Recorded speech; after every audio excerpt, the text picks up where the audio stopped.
Ambassador Ayla really isn't a bad movie at all. Just needs a little love and encourage other people to see it. Oh, hi.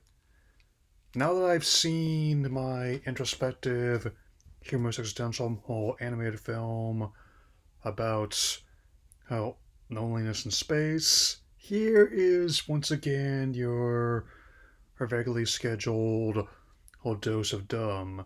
So as I have been holding my ground and waiting for a release at home, that time is upon me. So here is a painfully honest look at Minecraft or a Minecraft movie or the Minecraft movie or whatever to call it.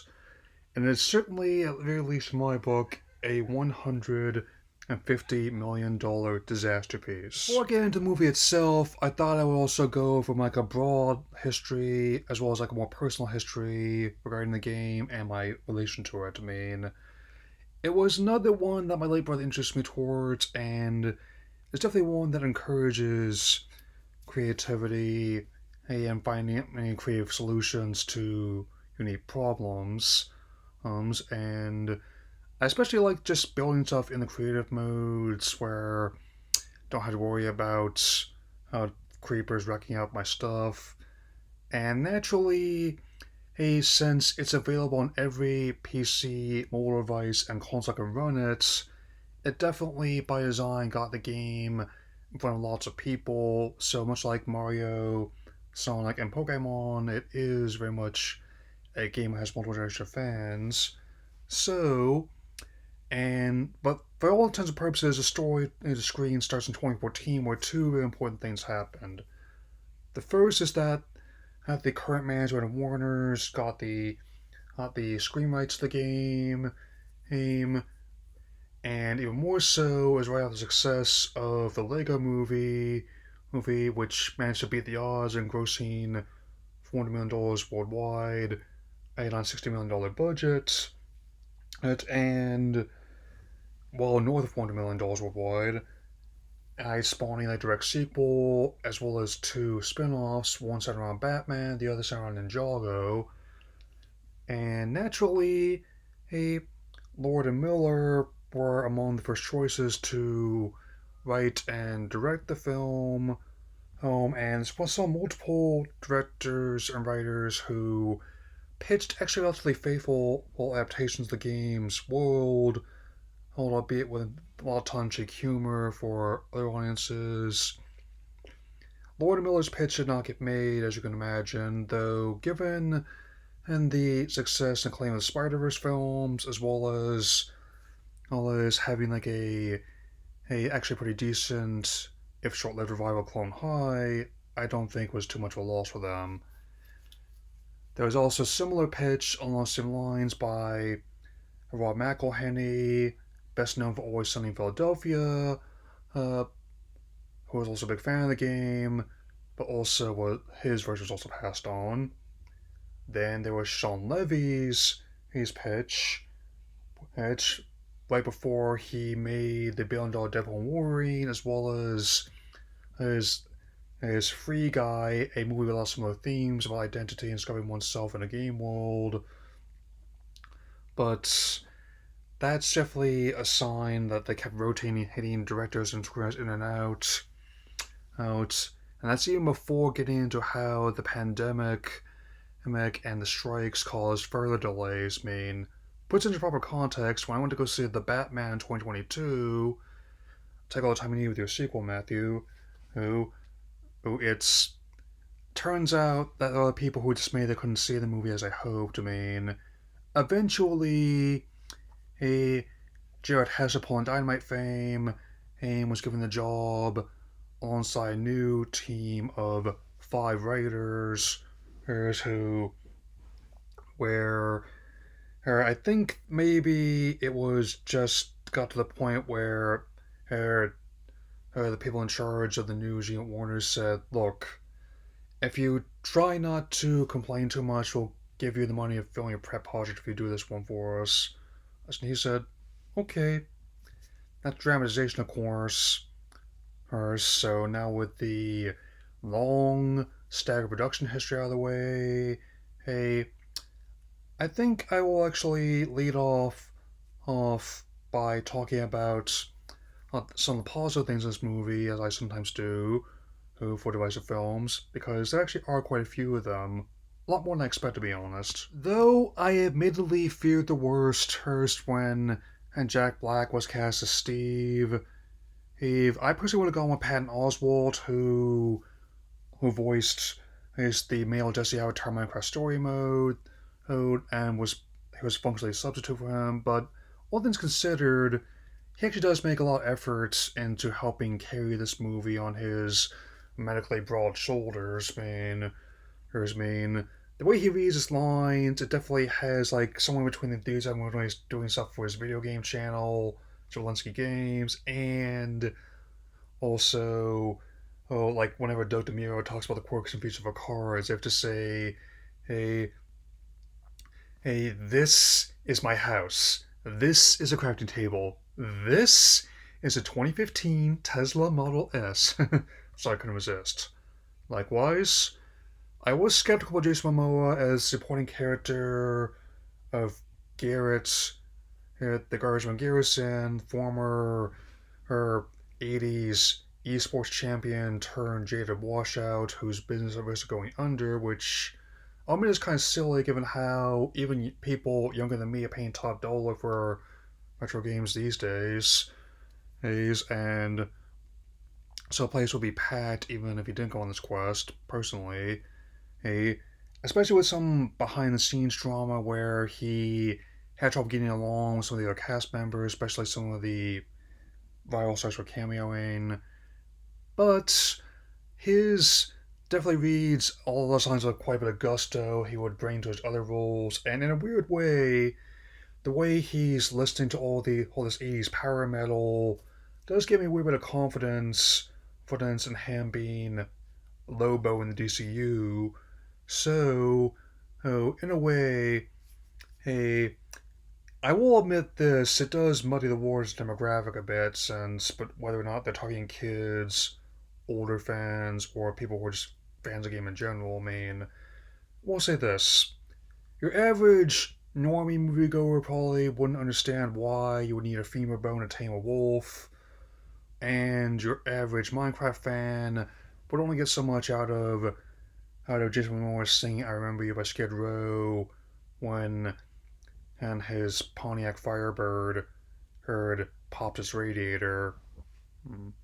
And now I must get into the other issues I have with the film, which admittedly there's no way for me to do that without spoiling the entire plot, though given how many people have already seen this movie or had it leaked online, it's definitely going to be a doozy either way, so let's go on. The plot mashes together other elements from close to every single pitch there's been thus far, and it shows. I mean, I'm not saying it's impossible to do this, I mean, given how a lot of spin off titles have had intriguing lore. In fact, the discourse on this movie is actually generally a lot more positive evaluation of Minecraft Story Mode as well. Oh, I mean, it's and especially like the live action concept definitely contributes to a lot of my inability to get more out of it. And even the rationale for why they did it was on a personal level like the Hermes Conrad meme, that just raises further questions. So, and combining with the isekai aspect, I'll say this once again: not every video game adaptation is an isekai, and not every isekai is video game adaptation, nor do they need to be. And so, basically, that comes the first thing I would personally want. I'm like, if I absolutely had to have a live action adaptation, I would not have the real world in there at all, man. I would treat the overworld in similar fashion to Toontown and Who Framed Roger Rabbit, have it, and the Land of the Dolls and Barbie. Sure, there would be times when characters would acknowledge that their world is always made as everything made out of voxels, but beyond that, they would not treat it as anything unusual. well, no different than everything being very pink or someone having like walking off having like an anvil safe dropped on them. It's just like another day at the office there. And admittedly, the real world storylines are the weak parts of it, since especially since the whole my first thought when I actually started reading logline summaries is like, really? Orphan children and being bullied? You use both of those ones there? I mean, it's definitely Elio, no Elio or Lilo and Stitch, I'll say that much. So, there's that. And especially since I'm not entirely familiar with the actors that cast for Henry, and his sister come guardian Natalie. He, I'm not at liberty to confirm or deny any of this, but I think they may have taken so long that this may have eventually wrote those parts for Millie Bobby Brown and Van Wolfhard respectively. A, and again, it just kind of makes one what could have been. And there's also, for some reason, their principal, played by Jennifer Coolidge, is had a tendency to overshare, especially about her breakup. And also the realtor slash party animal entertainer, Dawn, who I don't recall the actress's name, but she's definitely a among many ones who would not be the first to star in something completely bonkers after winning an award, or at least being nominated for one, and knowing this business, she will not be the last either. The inciting it's actually another one that I wouldn't say has one inciting incident so much as multiple ones, which is often an issue I have sometimes where it's actually snowballs a bit like first first Henry has a rough first day at his new school where one of the other kids tells him, quote unquote, that his dad said that math's been debunked. Is your dad married to Linda McMahon by any chance?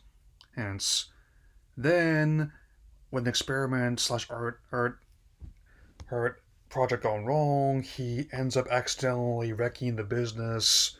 That's where his sister's trying to help raise the social media followers, but to a number that actually had more subscribers than, going for 400, say that much. So if you want to subscribe, go right ahead. And as a reference to an earlier scene that when Henry met Garrett, who he agrees to pose as his guardian and for $26 and the potato pie he had earlier.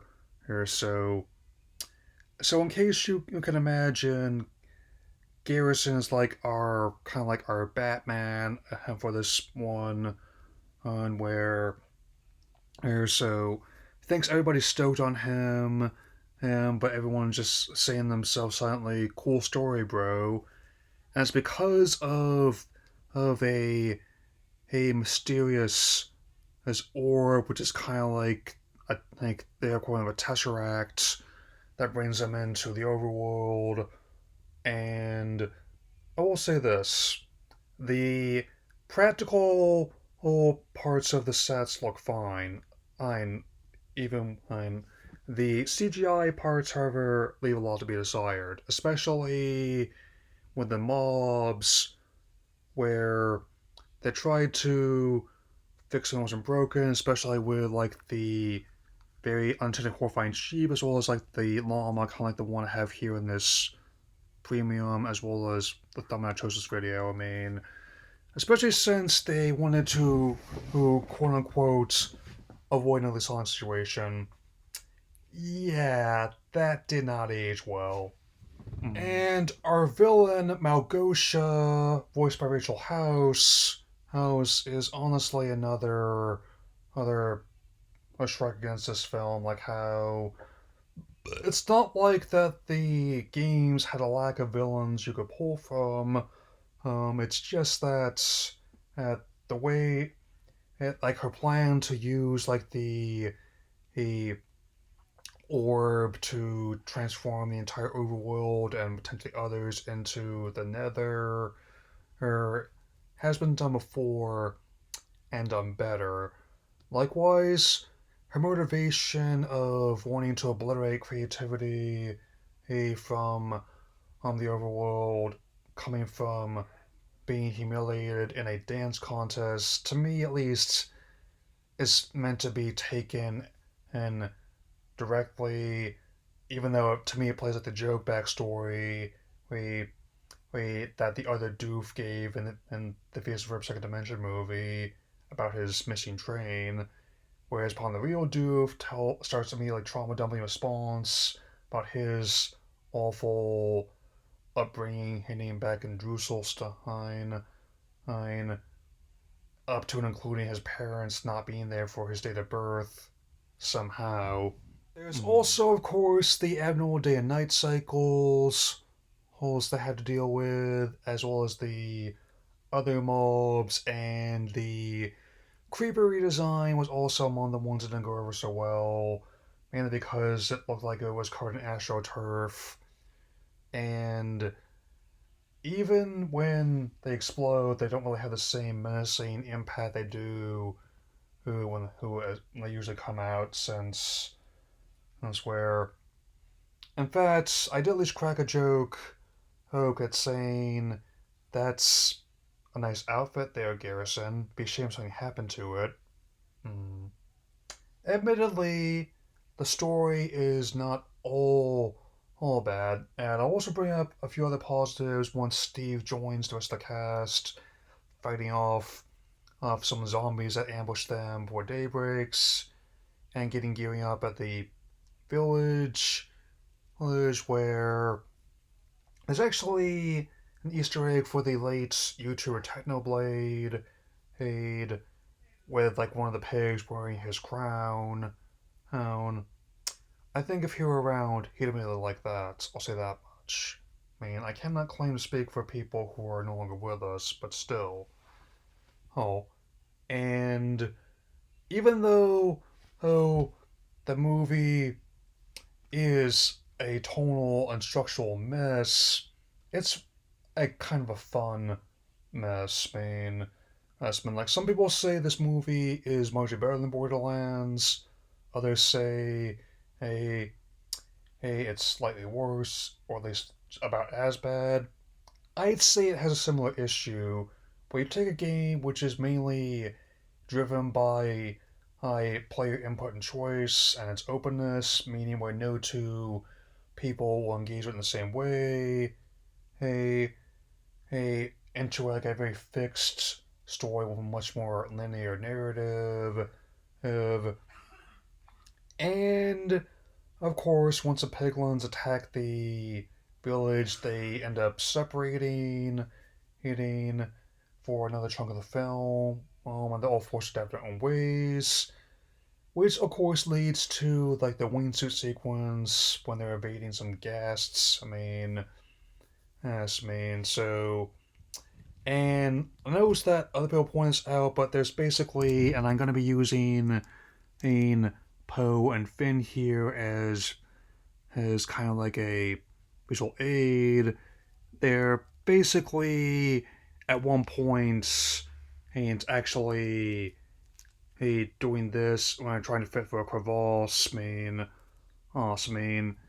I was honestly not expecting that. I expect jokes about pegging in R-rated ones of Deadpool and Wolverine, but I was certainly not expecting anything like that in any Minecraft movie, presumably meant for small children and perhaps the least discerning cinephiles out there. I will say this, if you are going to watch this movie of a certain age, I'm not going to hold against you if you have a little something extra in your Pepsi, or your gummy bears. I'll definitely say that much. I won't be joining like the chicken jockey trend because of how I personally find the design as well as the behavior in the series were repulsive to a point where Jared caught fire for trying to encourage these ones, and Jack actually had to come in and say, actually surprise showing LA, hey, to maybe not do that. I mean, admittedly, I can definitely say there are bursts of applause. I want to go see Super Mario 23, Detective Pikachu, and the Sonic Trilogy, and of course, Rocky Horror, and even stuff like The Room. Those were like adults doing that, and again, I heard people singing along to Wicked as well, and to be fair, it was during, some of the PlayStation songs like Popular, No One Wants a Wicked, and my personal favorite, Defying Gravity. Yeah. I also think they could have done more with the Enderman, who is what I would have done for the bad guy, where basically somewhere in between the nothing, the first Neverending Story, or the emptiness in the second, and what if it released like a G-rated version of Nova's power in Deadpool Wolverine, where you would try to relieve some of their worst memories, these or visions, and this does also admittedly lead to another unintentional Easter egg where we're actually doing a VFX error, but it turns out people liked it so much decided to leave it in. Like, I actually call that one like you were supposed to be the hero, Brian, and yes, I'm considering like the unfinished visual effects cut that leaked online. Before the movie did. I'm not sure if that or the people getting rowdy in theaters has caused this to be more front loaded and not quite make as much of Mario, but I imagine it did not help. I mean, likewise, apparently they had the Inner Dragon, but ultimately did not make it in the final film. Maybe if slash when they do a sequel, well, it's a possibility. I definitely know that Warner's definitely gonna be a exploiting as much of their video game license they got their hands on, with this one being a big hit. To me, which is currently the biggest hit of the year, and depending on what happens, it might stay that way, but we'll see.